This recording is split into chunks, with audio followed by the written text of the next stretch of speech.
नमस्कार दोस्तों, स्वागत है आपका अपना YouTube channel job John Jeetu में। दोस्तों, आज की खबर सिर्फ एक बैठक की खबर नहीं है। आज सवाल है उन लोगों का जो सुबह सुबह जब हम अपने घरों से निकलते भी नहीं हैं, तब शहर और गांव को साफ रखने के लिए अपना काम शुरू कर चुके होते हैं। लेकिन सवाल ये है, जो लोग पूरे समाज को स्वच्छ रखने की जिम्मेदारी निभा रहे हैं, क्या उनकी अपनी आर्थिक परेशानियों की आवाज़ कोई सुन रहा है? बिहार शरीफ में स्वच्छता पर्यवेक्षक स्वच्छता कर्मी की हुई है बड़ी बैठक। संगठन को मजबूत करने की भी बातें सामने आई है। स्वच्छ भारत मिशन, लोहिया स्वच्छ बिहार अभियान के काम को बेहतर तरीके से करने की बातें हुई है। लेकिन इसी बीच एक बड़ा सवाल सामने भी आता है।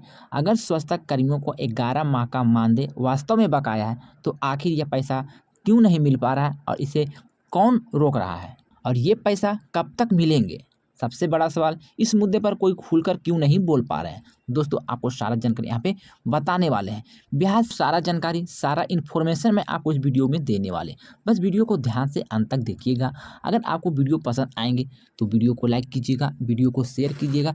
चैनल पर पहली बार जुड़ गए हैं तो चैनल को भी सब्सक्राइब कर लीजिएगा, क्योंकि सब्सक्राइब करने में आपसे पैसा शुल्क चार्ज नहीं लगता है। सब्सक्राइब करना बिल्कुल ही मुफ्त है। तो दोस्तों, चलिए आपको सारा इन्फॉर्मेशन पहले बता देते हैं। दोस्तों, बिहार शरीफ के हिरने पर्वत पर स्वच्छता पर्यवेक्षक और स्वच्छता कर्मी संघ की बैठक आयोजित की गई। बैठक में संगठन को मजबूत बनाने और स्वच्छ भारत मिशन तथा लोहिया स्वच्छ बिहार अभियान के कार्यों को बेहतर तरीके से पूरा करने का रणनीति पर चर्चा हुई। प्रदेश महासचिव पवन कुमार ने कहा कि सामूहिक प्रयास से कर्मियों की समस्या का समाधान किया जाएगा। उन्होंने स्वच्छता पर्यवेक्षक और कर्मियों को आपसी सहयोग और समन्वय के साथ अपने अपने पंचायतों में बेहतर तरीके से काम करने का अपील की है। यानी संगठन की ओर से एकजुटता और बेहतर काम पर जोर दिया गया है।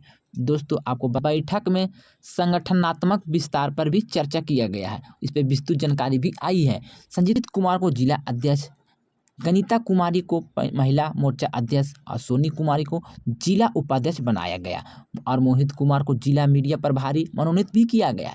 बैठक में कर्मियों को नालंदा को स्वच्छ बनाने का संकल्प भी दिलाया गया है। यह निश्चित रूप से अच्छी बात है। लेकिन दोस्तों, एक संगठन तभी मजबूत होता है जब उनके सदस्यों की समस्या की आवाज़ को भी मजबूती से उठते हैं। दोस्तों, आपको बता दें, असली सवाल है 11 महीने का बकाया मानदेय। अब बात करते हैं उस सवाल पर जिनकी चर्चा सबसे ज़्यादा होनी चाहिए थी पर नहीं हुई। स्वच्छता कर्मियों की तरफ से 11 माह के मानदेय का बकाया की समस्या। तो सवाल बिल्कुल ही सीधा है। दोस्तों, पैसा कब मिलेगा? क्या भुगतान की कोई समय सीमा तय नहीं हुई है? क्या संबंधित विभाग या स्थानीय प्रशासन से इसके बारे में कोई स्पष्ट जानकारी नहीं मिली है या क्यों नहीं दे पा रहे हैं? दोस्तों, आपको बता दें, बकाया मानदेय भुगतान को लेकर कोई प्रस्ताव या प्रक्रिया चल रही है या नहीं चल रही है, और अगर भुगतान में देरी हो रही है तो आखिर वजह क्या है? दोस्तों, सारा जानकारी यहाँ पे आपको देने वाले हैं। स्वच्छता कर्मी भी अपने घर परिवार को चलाते हैं। उनके भी घर में राशन चाहिए, उनके बच्चों की पढ़ाई के लिए खर्च चाहिए, बिजली पानी का खर्च चाहिए, दवा का खर्च चाहिए। हर महीने की ज़रूरत के हिसाब से उनको पैसे चाहिए। अगर ऐसे में लंबे समय तक मानदेय नहीं मिले तो एक समान परिवार की आर्थिक स्थिति पर क्या असर पड़ता है, इसका अंदाज़ा लगाया जा सकता है। दोस्तों, ज़रा सोचिए, जब हम सुबह अपने घर से निकलते हैं और सड़क को साफ देखते हैं और कचरा साफ उठा हुआ दिखता है, गलियां साफ दिखाई देते, लेकिन क्या हम कभी ये भी सोचते हैं कि इसके पीछे इसका पसीना कितना लगा होगा?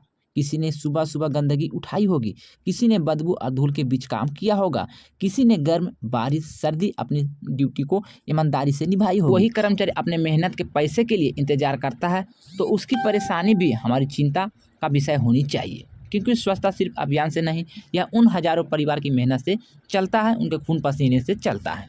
सरकार और प्रशासन से सवाल। दोस्तों, इस वीडियो के माध्यम से हमारा उद्देश्य किसी व्यक्ति या संस्था पर आरोप लगाना नहीं है, लेकिन सवाल पूछना जरूरी है। अगर 11 माह का मानदेय बकाया है तो पहला सवाल, बकाया राशि कितनी है? दूसरा सवाल है, कितने स्वच्छता कर्मी इससे प्रभावित है? तीसरा सवाल है, भुगतान में देरी का कारण क्या है? चौथा जो सबसे बड़ा सवाल है, भुगतान की प्रक्रिया अभी किस स्तर पर चल रही है? पाँचवां और सबसे महत्वपूर्ण सवाल दोस्तों, स्वच्छता कर्मियों को उनका बकाया मानदेय आखिर कब तक मिलेंगे? इन सवालों का स्पष्ट जवाब मिलनी चाहिए।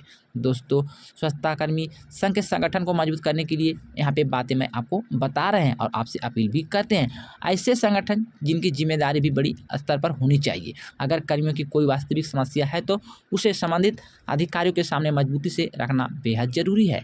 लिखित आवेदन देना चाहिए, बैठक करनी चाहिए और सबसे महत्वपूर्ण, कर्मियों की उनकी समस्या के समाधान की स्थिति के बारे में समय समय पर जानकारी भी देनी चाहिए। क्योंकि किसी कर्मचारी के लिए जानना भी ज़रूरी होता है कि उनकी शिकायत पर कार्रवाई कहाँ तक पहुँची है। दोस्तों, आप लोगों से सवाल है, आप लोग बताइए, क्या स्वच्छता कर्मियों का मानदेय समय पर मिलना चाहिए? अगर आपके क्षेत्र में किसी भी स्वच्छता कर्मी का मानदेय बकाया है तो कमेंट में अपने जिला और प्रखंड का नाम जरूर लिखें। आपके क्षेत्र में कितनी महीने का बकाया लंबित है वो भी जानकारी आप कमेंट बॉक्स में बता सकते हैं। इससे दूसरे लोगों को भी वास्तविक स्थिति समझने में मददगार मिलेगी। दोस्तों, स्वच्छता की जिम्मेदारी सिर्फ स्वच्छता कर्मी तक ही नहीं है, उनके समान अधिकार का चिंता करना भी समाज की जिम्मेदारी है। जो कर्मचारी हमारे गाँव, पंचायत, शहर को साफ रखने में अपना योगदान दे रहे हैं, उनकी मेहनत की कीमत समय पर मिलनी चाहिए।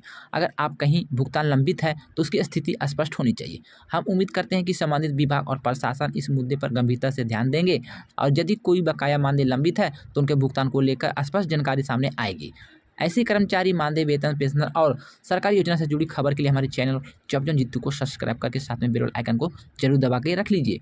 वीडियो उपयोगी लगे हैं तो वीडियो को लाइक करें, वीडियो को शेयर करें, चैनल को सब्सक्राइब जरूर करें। दोस्तों, मैंने आपको सारा जानकारी, सारा इन्फॉर्मेशन यहाँ पे बता दी है। फिर भी कोई जानकारी छूट गए, बोलने में मिस्टेक हो गया या कोई गलती हो गई तो आप अपना छोटा भाई समझ के क्षमा कीजिएगा। अगर आपके मन में कोई सवाल या कोई सुझाव है तो जरूर कमेंट बॉक्स में लिखिएगा। मिलते हैं दोस्तों इसी तरह से नई खबर, नई जानकारी के साथ। जब तक good bye, thanks for watching.